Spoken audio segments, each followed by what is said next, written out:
রবি ভাই, এই বিভেদ তৈরিতে সরকারের দায় আছে। জামাতের ইয়াসিন আরাফাত ভাই একটু বললেন, বিশেষ করে তারেক রহমানের সঙ্গে জামাতের আমিরের বৈঠকের পরে, এবং আজকে বিভেদ তৈরিতে সরকারের দায় আছে এই কথা বলছেন এবি পার্টির যিনি চেয়ারম্যান আমাদের মঞ্জু ভাই। আপনারাও কি আসলে মনে করেন জামাতের সঙ্গে বিএনপির যে বিভেদ, সেটার সুযোগ অন্য পক্ষ নিতে পারে বা নিচ্ছে, এবং এই বিভেদটা তৈরির পেছনে সরকারেরও কোনো ভূমিকা আছে? না, আমি সরকারের ভূমিকা খুব একটা দেখছি না, আমি ওভাবে দেখতেও চাই না। বিএনপির সাথে সরকারের বসার প্রয়োজনই রয়েছে, কারণ বিএনপির সাথে না বসলে বাংলাদেশের সাথে বসা হয় না। বিএনপির সাথে না বসলে বাংলাদেশের জনগণকে ধারণ করে কোনো পলিসি মেকিং সম্ভব হয় না। অর্থাৎ বিএনপির ভারপ্রাপ্ত চেয়ারম্যানের সাথে বসতেই হবে, এটা সরকার বোঝে, জানে, এবং তারা বসেছে। নির্বাচন সরকার চেয়েছিল এপ্রিলে করতে, আমাদের দাবি ছিল ডিসেম্বরে।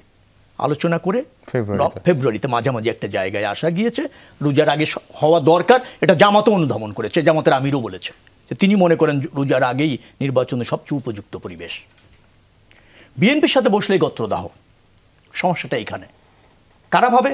যারা মনে করে সরকারটা তাদেরই, ওই সরকারের মধ্যে যে সরকার, যারা সরকারকে আনুকূল্যে রাখতে চায়, যারা সরকারকে তাদের মতো করে ব্যবহার করতে চায়, যে রাজনৈতিক সত্যি জনগণ করতে প্রত্যাখ্যিত, ইলেকশন করলে 3টে সিট, অথবা যাদের ইলেকশন করে কোনো সিট পাওয়ার সুযোগ হয়নি, আদৌ হবে কিনা, তারাই সরকারটাকে তাদের অনুকূলে রেখে বা সরকারের আস্থাভাজন থেকে রাষ্ট্র ব্যবস্থাপনায় অংশ হতে চায়, ভাগ পেতে চায়, জনরায় উপর নির্ভর না করে।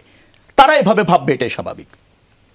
আমরা যেটা মনে করি যে এখন সরকারের যে বিতর্ক বা যে ব্যর্থতাগুলি আসছে, সেটা আরও জোরালোভাবে আসবে এই কারণে যেটা অন্তর্বর্তীকালীন সরকারের ক্ষমতার কিছু সীমাবদ্ধতা থাকে। যেমন আইন শৃঙ্খলা রক্ষাকারী বাহিনী ফাংশন করছে না, করবে না, এটাই স্বাভাবিক। করে না, একটা নির্দিষ্ট টাইম করে। তা নাহলে অন্তর্বর্তীকালীন সরকারের সীমিত সময়, সীমিত পরিসর, সীমিত ক্ষমতা তা থাকতো না। এই জন্য নির্বাচিত সরকার দরকার হয়। তো এই যে যেটা 1 বছরের মতো হয়ে গিয়েছে, এখনও ধরেন নির্বাচন যদি ফেব্রুয়ারিতেও হয়, প্রায় 2.25 বছর, সেই নির্বাচনের রোডম্যাপ এখনো সুস্পষ্ট না। মানুষ ভোটমুখী হবে, অথবা ধরেন দ্বিধাদ্বন্দ্ব ভুলে গণতন্ত্রের প্রতি হবে, আপনার গণতন্ত্রমুখী হবে, সেই জায়গাটা সরকার এখনো জনগণকে সেই মেসেজ দিতে পারেনি পরিষ্কারভাবে। যার ফলে যেটা হয়েছে, মানুষ এখন দ্বিধার মধ্যে আছে, শঙ্কার মধ্যে আছে। এই যে ধরেন আওয়ামী লীগের অপশাসন, দুঃশাসন, গুম, হত্যা নিয়ে কোনো আলোচনা আছে?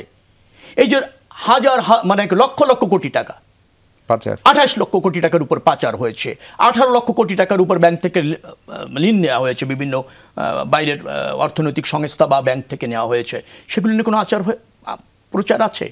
সেগুলি নিয়ে আপনি দেখছেন কোনো প্রচার আছে? হানাহানি এখন, অনৈক্য, সংস্কারের কোন ইস্যুটি একেবারে গুরুত্বপূর্ণ নয় রাষ্ট্র ব্যবস্থাপনায়, কিন্তু ওইটা মানলে ক্ষমতা একটু ছোটোখাটো ভাগ পাওয়া যায়।